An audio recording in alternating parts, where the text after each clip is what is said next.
A graça e a paz do Senhor Jesus, meus amados irmãos. Amém. Amém. Quero expressar a minha alegria de estar aqui nesta igreja. As emoções estão a todas dentro de mim desde manhã. Nós estivemos pregando na primeira igreja e isso foi de um significado muito especial, porque nós estamos, mesmo de férias, né? Mas a sensação é de estar voltando ao lar, né?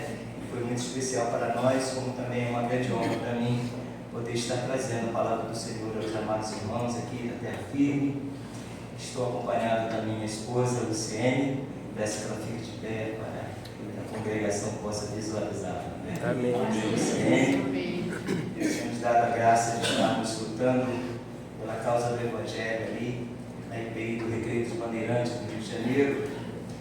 E, meus irmãos, eu gostaria de compartilhar um texto da palavra do Senhor.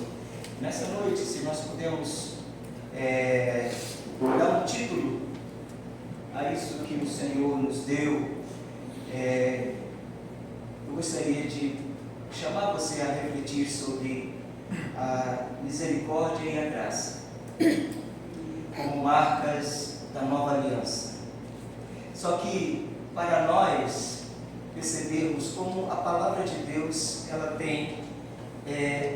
é única, de Gênesis a Apocalipse, Deus fala da sua graça e da sua misericórdia. É um conceito equivocado se achar, por exemplo, como muitos em leituras não muito tementes, tirarem a conclusão de que o Deus do Velho Testamento é um Deus raivoso, um Deus cheio de ira, e que o Deus do Novo Testamento é um Deus amoroso, um Deus de graça e misericórdia. Só que a palavra de Deus mostra que é o mesmo Deus, até mesmo porque a palavra de Deus testemunha, Ele é o mesmo ontem, hoje e será para todo sempre. Amém, irmãos? Então esse Deus, eu quero chamar você a ler um texto do Velho Testamento, aonde estão bem expressos tanto a graça quanto a misericórdia de Deus, e fazer com isso, irmãos, uma ligação com o fato de Jesus Cristo, naquela noite em que Ele foi traído, em que Ele tomou do pão, e tendo dado graças, e depois tomado o cálice, Ele anunciou dizendo: esta é a nova aliança no meu sangue. Então ali, Cristo Jesus estava instituindo uma nova aliança, aonde a graça e a misericórdia mais ainda se tornam evidentes. Mas eu quero chamar você a ler comigo o texto de Deuteronômio, capítulo 30. E eu quero ler, irmãos, os 10 primeiros versos do capítulo 30 do livro de Deuteronômio. Deuteronômio é o quinto livro da Bíblia. Eu quero ler ali alguns versículos, do verso 1 até o verso 10, e diz assim: quando todas essas bênçãos e maldições que coloquei diante de vocês acontecerem, e elas os atingirem, onde quer que o Senhor, o seu Deus, os dispersar entre as nações, e quando vocês e os seus filhos voltarem para o Senhor, o seu Deus, e lhe obedecerem de todo o coração e de toda a alma, de acordo com tudo que hoje ordenei a vocês, então o Senhor, o seu Deus, trará restauração a vocês, terá compaixão de vocês e os reunirá novamente de todas as nações por onde os tiver espalhado, mesmo que tenham sido levados para a terra mais distante debaixo do céu. De lá o Senhor, o seu Deus, os reunirá e os trará de volta. Ele os trará para a terra dos seus antepassados, e vocês tomarão posse dela. Ele fará com que vocês sejam mais prósperos e mais numerosos do que os seus antepassados. O Senhor, o seu Deus, dará um coração fiel a vocês, e e os seus descendentes, para que o amem de todo o coração e de toda a alma e vivam. O Senhor, o seu Deus, enviará então todas essas maldições sobre os inimigos que os odeiam e os perseguem. Vocês obedecerão de novo o Senhor e seguirão todos os seus mandamentos que dou a vocês hoje. Então o Senhor, o seu Deus, abençoará o que as suas mãos fizerem, os filhos do seu ventre, a cria dos seus animais e as colheitas da sua terra. O Senhor se alegrará novamente em vocês e os tornará prósperos, como se alegrou em seus antepassados, se vocês obedecerem ao Senhor, o seu Deus, e guardarem os seus mandamentos e decretos que estão escritos neste livro da lei, e se vocês se voltarem para o Senhor, o seu Deus, de todo o coração e de toda a sua alma. Esta é a palavra que nós vamos meditar por um tempo aqui. Irmãos, Deus, Ele é um Deus de alianças. O nosso Deus é um Deus de alianças. E por toda a Bíblia, Deus marca o seu relacionamento com o homem fazendo alianças. De Gênesis até Apocalipse nós vemos isso. Nós vemos no Velho Testamento várias formas de Deus estabelecer pactos, alianças com os seus. E por esta razão, meus amados irmãos, na Reforma Protestante, quando os homens e mulheres tementes resgataram o estudo profundo das Escrituras Sagradas, estes homens e essas mulheres então perceberam todo esse agir de Deus expresso na sua palavra, Deus fazendo alianças com o seu povo. E é por causa disso então que esses homens e mulheres, no período da Reforma, eles então concluem e eles então formulam o que nós conhecemos como a teologia das alianças. Eles desenvolveram esta teologia. A teologia da aliança, então, é uma das marcas da Reforma Protestante que nós acompanhamos. Mas a questão é, o que é uma aliança? Uma aliança é um acordo onde existem responsabilidades, compromissos, de um lado, e do outro lado existem bênçãos a serem desfrutadas, mas também existem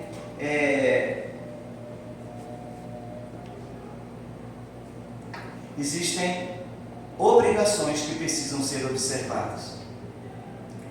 A questão é que geralmente quando a gente pensa em aliança neste conceito, nós estamos pensando em partes iguais. Duas pessoas se comprometem.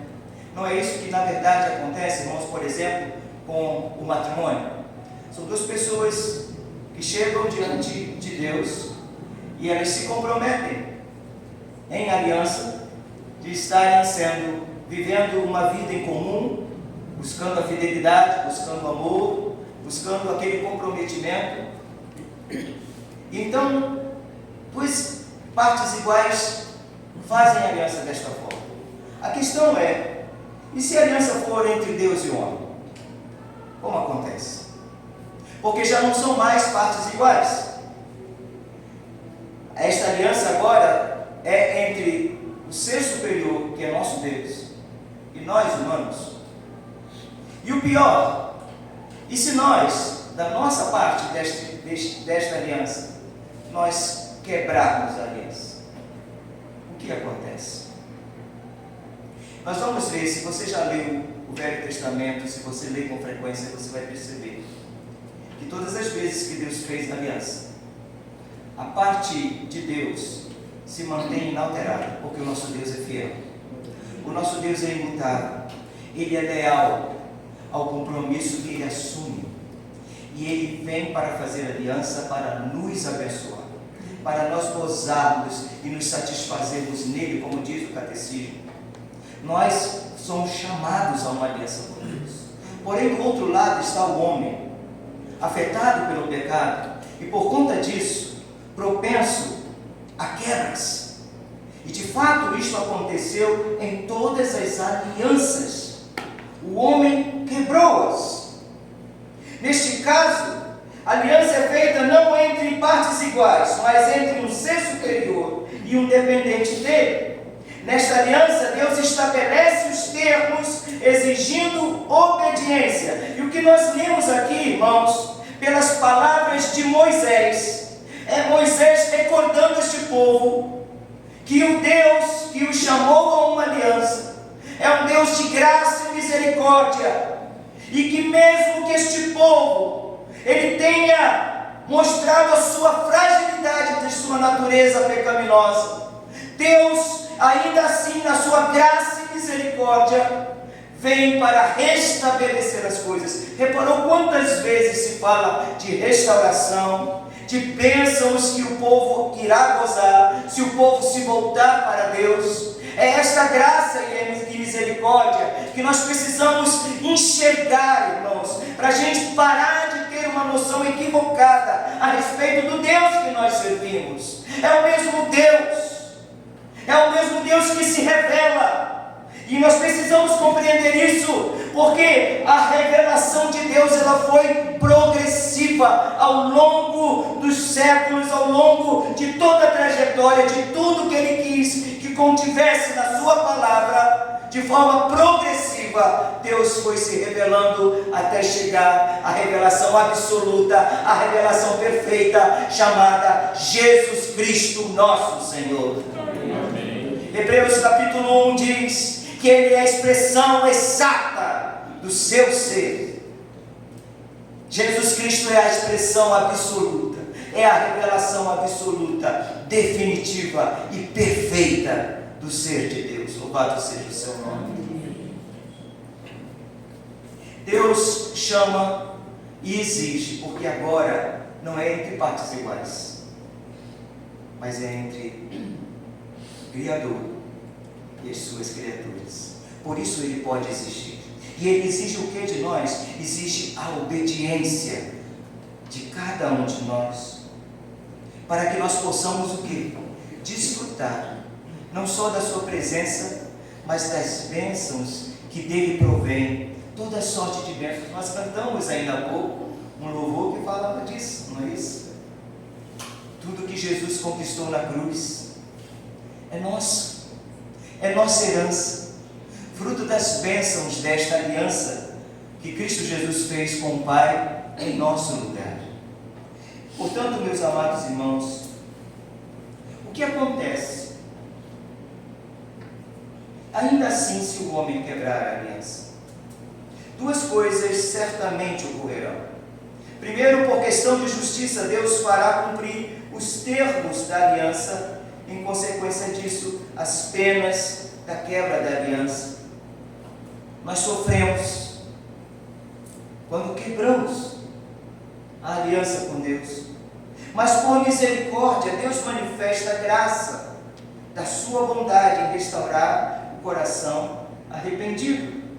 Leia comigo, por favor, mais uma vez, capítulo 30, versos 2 e 3.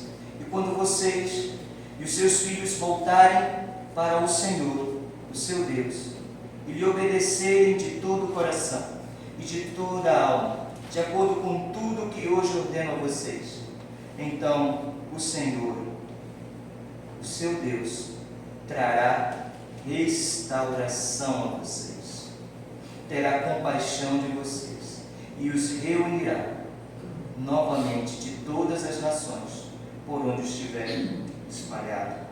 Esse é o Deus que nós servimos. Misericórdia e graça de Deus só são desfrutadas pelo coração arrependido. É o que o texto está nos dizendo aqui. O coração que se arrepende, este pode provar de graça e misericórdia da parte de Deus. Como a misericórdia e a graça de Deus estão expostas nesta passagem aqui? Eu quero destacar então rapidamente 4 maneiras que a graça e a misericórdia de Deus estão presentes aqui. Em primeiro lugar, quando há arrependimento, ou seja, volta no Novo Testamento, há uma palavra muito peculiar para falar de arrependimento, a palavra metanoia, é a palavra que está presente e é usada no Novo Testamento para falar de arrependimento, que é uma mudança a começar da mente e que vai se converter em tomada de atitudes, de decisões e de atitudes novas. Quando de fato eu me arrependo, primeira coisa, o Espírito Santo de Deus abre o meu entendimento para enxergar o pecado como o pecado é. Eu passo a não estar mais iludido e não mais encantado com o pecado, e eu consigo enxergar a feiura que o pecado de fato é. Primeiro, porque o pecado desagrada a Deus. O arrependimento, irmãos, ele se revela verdadeiro justamente por isso, porque eu passo a enxergar as coisas do ponto de vista de Deus e não mais do meu coração. Por quê? Porque a palavra de Deus nos diz que o nosso coração, ele é enganoso. Então, quando nos arrependemos, irmãos, primeiro muda a nossa mente. Eu passo a enxergar as coisas de outra forma, e isso vai me levar então a uma tomada de decisão. Não quero mais viver assim, não quero mais agir assim, e a decisão é tomada. E aí então eu passo a mudar o padrão do meu comportamento. Por isso aqui, neste texto, se você olhar mais uma vez o verso 3, então o Senhor seu Deus trará restauração. O verso 2 diz: quando vocês e seus filhos voltarem para o Senhor. É essa volta que é importante. Quer viver debaixo da graça e da misericórdia? Então peça ao Senhor que te dê convicção de pecado, porque até isso, irmãos, nós carecemos de Deus. Até para isso nós precisamos do Senhor, para que Ele nos abra os olhos, para que Ele nos faça enxergar as coisas do ponto de vista dEle, e não do meu coração, e muito menos conforme o mundo dita, conforme o mundo diz. Se somos guiados, irmãos, pelo que a maioria fala, pelo que a maioria determina, nós estamos equivocados, nós estamos seguindo os padrões deste mundo.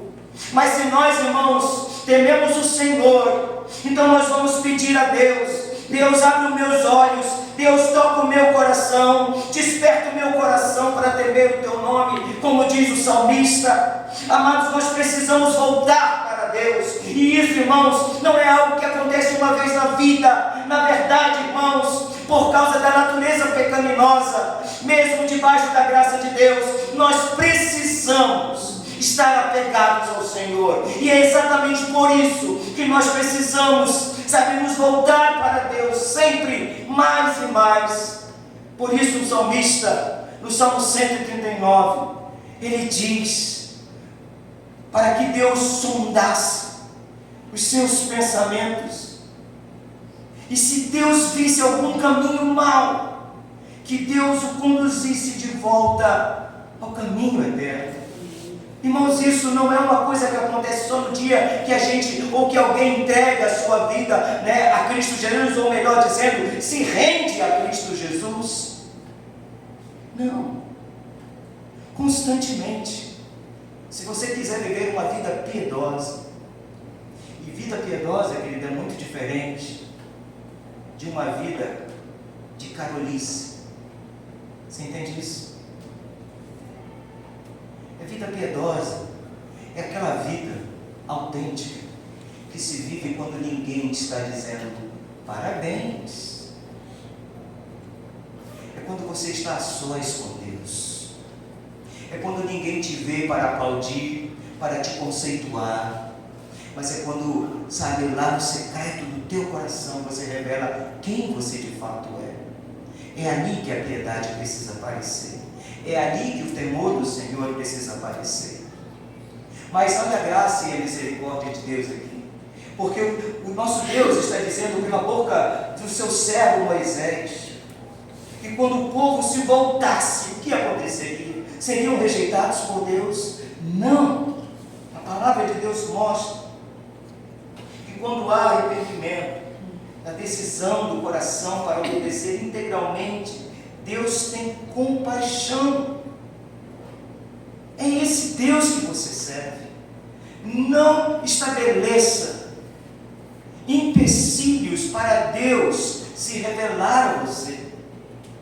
Pelo contrário, querido, a palavra de Deus nos testemunha que Deus está pronto e Ele se deixará achar, como Ele falou isso para o rei Asa, quando este homem começou a querer buscar a Deus cada vez mais, a ler a lei do Senhor, e descobrir quem é o Deus de Israel.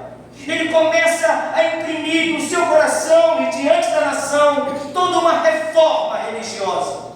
E a resposta imediata de Deus foi usar o profeta e dizer para Asa: eu me deixarei, se vocês me buscarem de todo o coração, eu me deixarei achar. Esse é o nosso Deus, irmãos. Um Deus que está pronto a se revelar, um Deus que está pronto a se mostrar, a revelar da sua intimidade, pois a palavra de Deus diz que a intimidade do Senhor é para aqueles que o temem, aos quais Ele dará a conhecer a sua aliança. Louvado seja o seu nome. Esse é o nosso Deus, irmãos.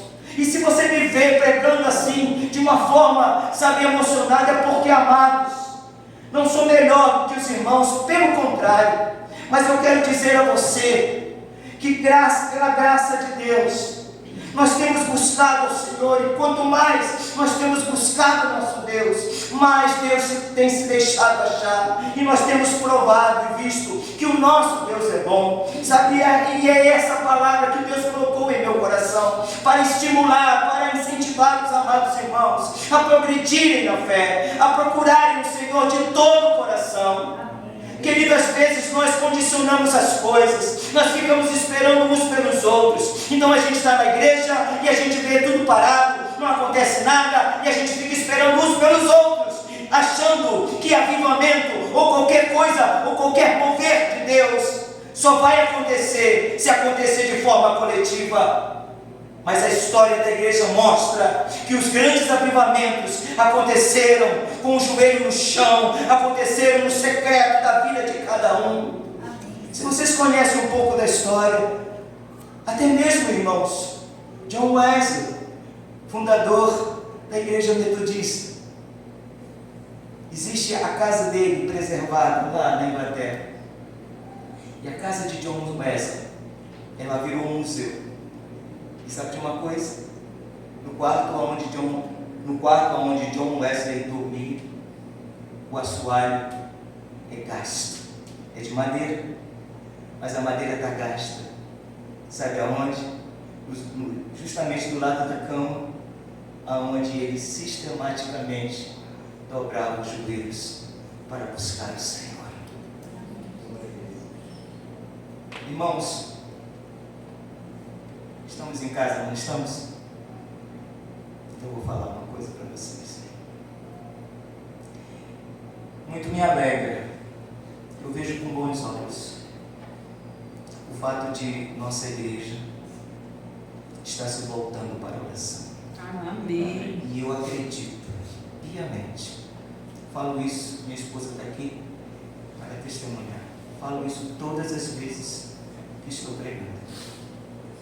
Muito me alegra, porque isso é um sinal para mim. Se nós fizermos uma crítica construtiva, mas pé no chão, todas as igrejas históricas como a nossa, elas estão decrescendo.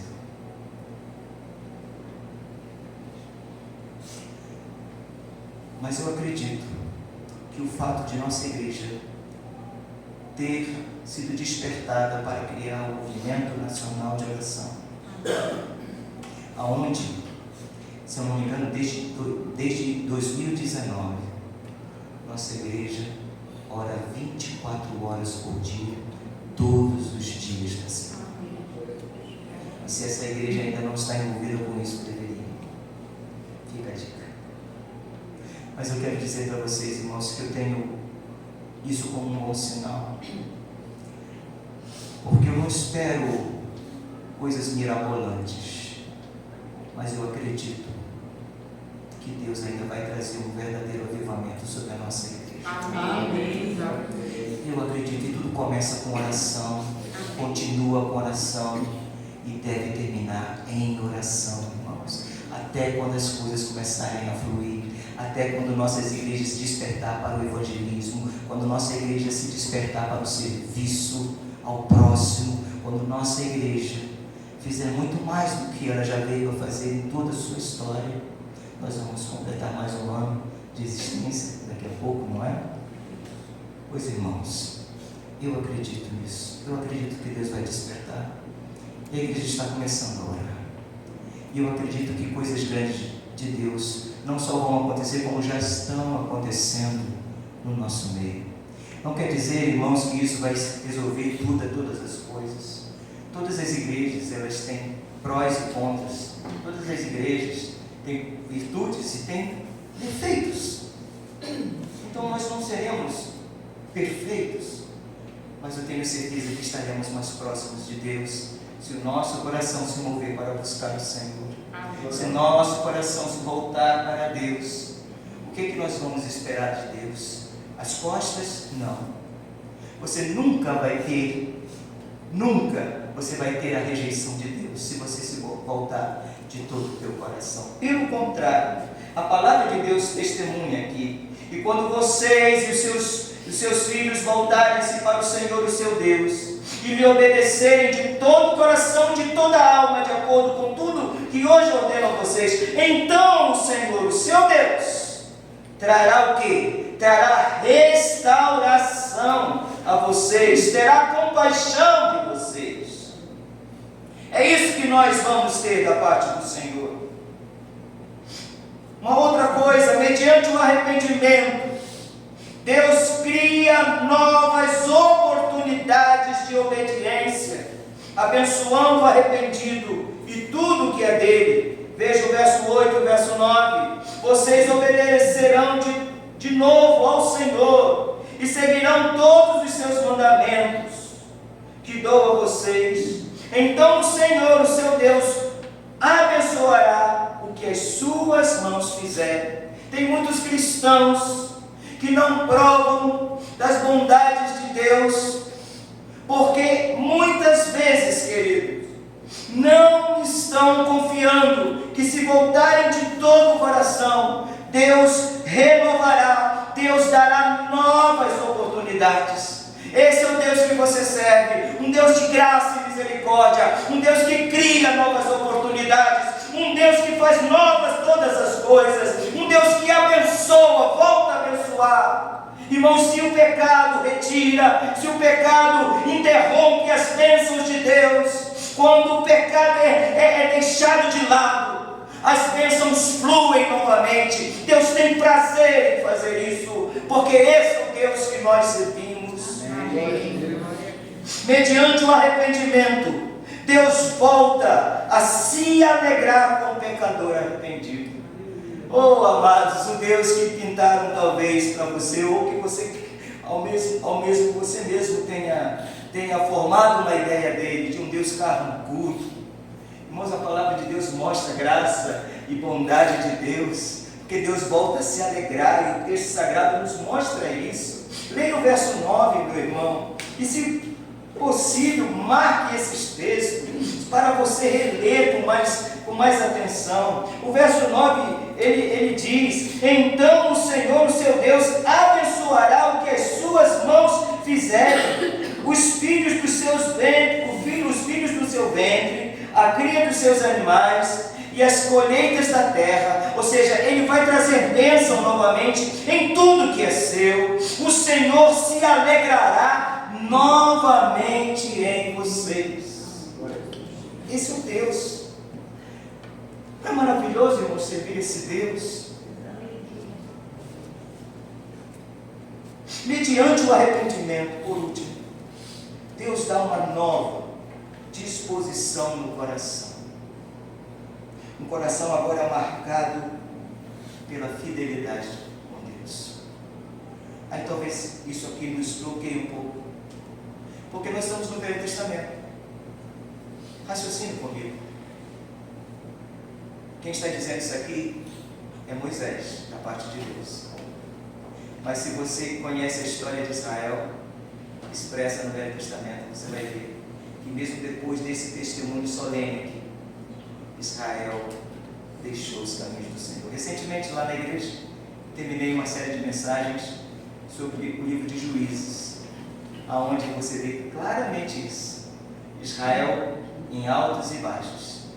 Os altos era quando Deus levantava alguém para liderar o povo, libertar o povo dos seus inimigos e apontar novamente: Deus, voltem-se para Deus. E o povo tinha prosperidade.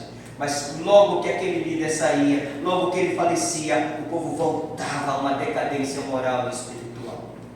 E aí os problemas vinham e aconteciam. Irmãos, então, como isto aqui? Como Deus fala de uma nova disposição do coração? É evidente que Deus está agora aqui sinalizando o que Ele há de fazer de forma perfeita, plena, poderosa, em Cristo Jesus. Pois é em Cristo que nós recebemos um novo coração. Lembra do cântico? Recebi um novo coração do Pai, coração regenerado, coração transformado, coração que é inspirado por Jesus. Pois é Jesus, é na nova aliança. Não estamos falando de um Deus de alianças, não estamos vendo que esse Deus lá desde trás sempre foi um Deus de graça e misericórdia. E em Cristo Jesus, tudo isso se cumpre de forma perfeita, de forma encantadora. Uma vez numa conferência eu ouvi uma palavra que eu nunca tinha ouvido até então, mas o pastor estava falando de nós voltarmos a ter um maravilhamento com Cristo Jesus. Irmãos, nós precisamos pedir que Deus abra os nossos olhos espirituais para enxergar a beleza de Cristo Jesus, porque nós o conhecemos. Marineide, né? Uma época em que me viu bem novinho. Marineide, né, na sua adolescência para a juventude, e o Weber aquele pirralhozinho ali a crescer ainda. E a gente é de berço, talvez você tenha nascido na igreja, como eu. Então a gente já está habituado, ouve falar de Jesus desde quando a gente se entende por gente. Tudo tem o seu tempo.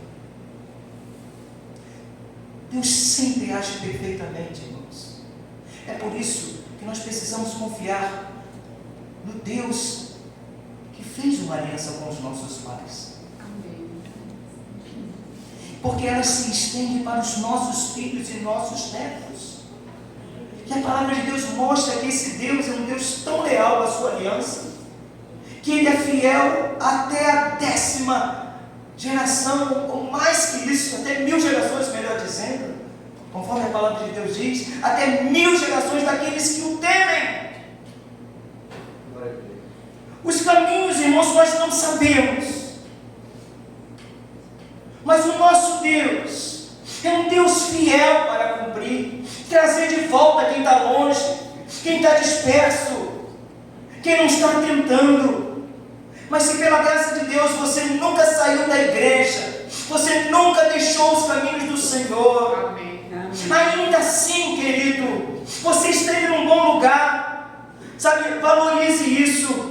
Mas mesmo dentro da igreja, nós precisamos pedir ao Senhor que abra os nossos olhos espirituais, amém, para dar valor à graça de Deus em Cristo Jesus. Amém. Porque enquanto a gente está nos bancos, a gente já está acostumado, a gente ouve, e parece que isso está amortecido no nosso coração. A gente pensa que quem fala de uma forma mais entusiasta, novo convertido, está, e cometemos um erro quando falamos assim: olha, isso daí é o seu primeiro amor, depois você vai mudar. Irmãos, isso é um erro muito grande que nós cometemos. Nós jogamos um balde d'água fria em quem está com o coração em chamas por causa de Cristo Jesus. Sabe? A gente nunca, na verdade, nós é que erramos porque no meio da caminhada a gente foi deixando esse calor se esfriar no nosso coração. Nós fomos, sabe, irmãos, eu odeio esse tipo de piada que fazem com a gente, né? Chamam a gente de sorveteriano, não é isso? São aquelas piadinhas que, tá, enquanto você está de bom humor, você releva, tá, vamos caminhar no amor de Cristo e a gente exercita a paz, exercita a misericórdia e vai. Mas tem um quê de pejoração nisso?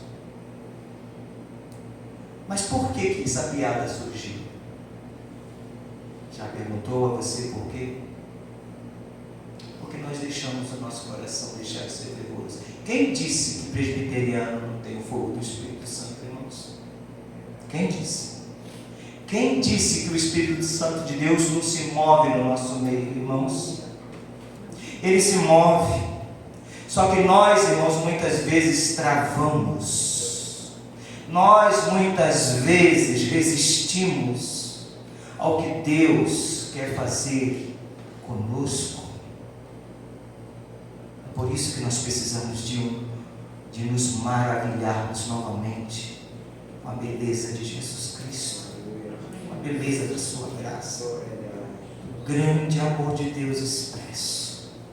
Pois se Deus está prometendo aqui que Ele vai dar uma nova disposição para que se obedeça, isso só foi possível em Cristo Jesus.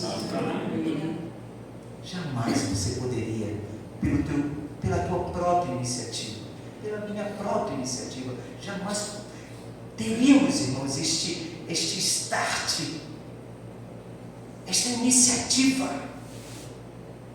E até mesmo se a tivéssemos, por causa da fraqueza do nosso coração, falharíamos. Sabe por que você está justificado? Por causa de Cristo Jesus. Amém. Por causa da perfeição da sua justiça. Por causa da perfeição da sua obediência. É por isso que você, quando confessa os teus pecados, Deus perdoa, porque sobre você está o sangue da nova aliança em Cristo Jesus, o Senhor. É por isso que agora os nossos corações podem e devem se voltar para obedecer o Senhor. Tem igrejas que criticam o fato de nossa igreja ter um momento no culto tão especial, e eu acho isso muito significativo. Quando nós fazemos confissão dos nossos pecados, irmãos, isso não é uma liturgia morta, uma coisa que se faz só porque fomos habituados a fazer. Tem todo um sentido. Salomão vai dizer, porque não há homem que não peque. Pecamos fazendo, pecamos por omissão, pecamos sentindo o que não devemos sentir, guardando ressentimentos em nosso coração, pecamos falando, pecamos pensando. O que seria de nós se não fosse a graça de Deus, que está lá expressa como foi dito aqui? Se confessarmos os nossos pecados, Ele é fiel e justo para nos perdoar os pecados e nos purificar de toda injustiça. O que seria de nós se não tivesse esta graça já dispensada em nosso favor em Cristo Jesus? Irmãos, vamos parar por aqui, mas eu quero convidar os amados irmãos a lerem com mais atenção esse texto quando chegar em casa ou durante a semana, mas nunca se esqueça, o Deus que você serve, que é o mesmo ontem, hoje e será para todos sempre, é um Deus de graça e misericórdia. E a graça e a misericórdia de Deus nos acompanham até a volta de Cristo Jesus, onde nós estaremos, irmãos, livres deste mundo mau, livres do pecado, livres, irmãos, de nós mesmos até, pois teremos um novo corpo, um corpo glorificado, conforme Paulo diz, estaremos para sempre com o Senhor. Amém. Até esse dia chegar, sede firmes e constantes, sempre abundantes na obra do Senhor, sabendo que o vosso trabalho depende de terra firme, não é vão, Senhor. Amém. Que Deus assim nos abençoe. E assim, irmãos, quero então mais uma vez agradecer a oportunidade de poder compartilhar a palavra do Senhor. Trago um abraço do presbitério do Rio de Janeiro, reverendo Rogério Santana, nosso presidente, e também do conselho da IPI do Recreio dos Bandeirantes. Traz um abraço a essa amada igreja. E eu quero agradecer de uma forma assim, muito especial mesmo a Marineide, né, a sua filha, seu genro, de estarem levando a gente, sabe, eles nos acolheram e nos mostraram, porque eu vim e descobri Belém, irmãos, porque está tão diferente, né, da Belém, né, que eu conheci, que praticamente é uma nova cidade para mim. Eu quero agradecer então a todos, ao pastor Evandro pela acolhida, que Deus abençoe o ministério dos irmãos aqui, que o Senhor seja convosco e ore por nós, irmãos. Estamos voltando amanhã para o Rio de Janeiro, né? Então que o Senhor nos guarde também de todo mal. Deus abençoe. Amém.